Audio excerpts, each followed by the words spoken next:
A remote village. The name is Mahishapur. All around are paddy fields, rivers, and a dense jungle in the middle. There is an old cremation ground next to the village.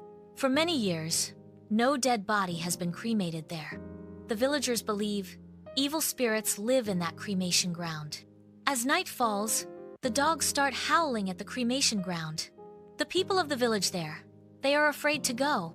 But some teenagers from the village sometimes go near the crematorium out of curiosity. One of them is named Rakib. He is 17 years old. Besides studying, he has a passion for adventure. One day, Rakib and his friends Iman, Nishat, and Shawan decided to go to the crematorium. It was about 12:30 then. Silence all around. The shadows of the trees have become even more ghostly in the moonlight. As soon as they entered the crematorium, they smelled a strange smell, as if a mixture of burnt wood and incense. Suddenly, Nishat stopped. "Are you seeing? Someone is standing under that tree." Everyone looked. Indeed, a white shadow figure. The eyes seemed to be burning abnormally. The air immediately became cold. Iman screamed and ran. Shawan also fled. But Rakib stood still. The shadow figure slowly disappeared. The next morning, Rakib's grandfather learned about the incident. He said in a stern voice, "Going to that cremation ground means inviting death. A tantric died there many years ago. His soul has not yet found peace." Grandfather's eyes were filled with fear mixed with panic. But Rakib's curiosity grew even more.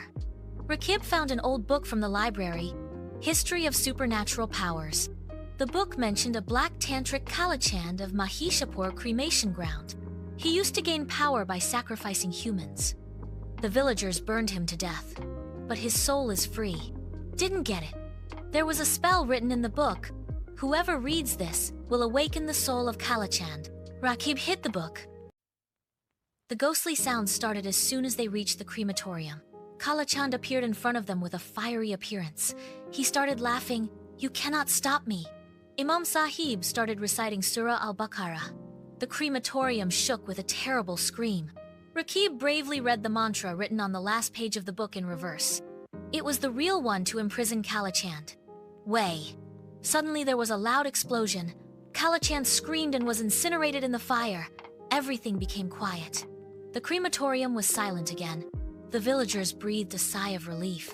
But in the last scene, a black shadow was seen standing in a corner of the crematorium. His eyes were how, slowly disappeared. A few days later, the full moon night came. Rakib went alone to the cremation ground with a book. Cold wind all around, the hooting of owls, and the continuous howling of dogs. Rakib started reciting the mantra. Suddenly, darkness fell all around. The wind started blowing at a tremendous speed, and right in front of him, a terrifying figure emerged from the black smoke. "Kalachand!" His eyes were red like fire. A voice came, "Who dared to wake me?" Rakib trembled with fear, but did not run away. As soon as Ashanti Kalachand was revived in the village, strange events began to occur in the village.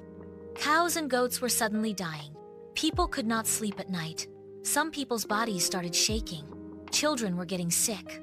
The villagers thought the cremation ground had awakened again. One night, Iman was found dead in the yard of his house. His body was burnt and black. Everyone was terrified. Shawan cried and said, "You are responsible for everything, Rakib. You recited that mantra." Rakib began to feel guilty. The imam of the village mosque said, "It is possible to suppress evil forces only with the verses of the Quran." He encouraged Rakib and some young men. They went to the crematorium together. They had the Quran, incense sticks, and lanterns in their hands.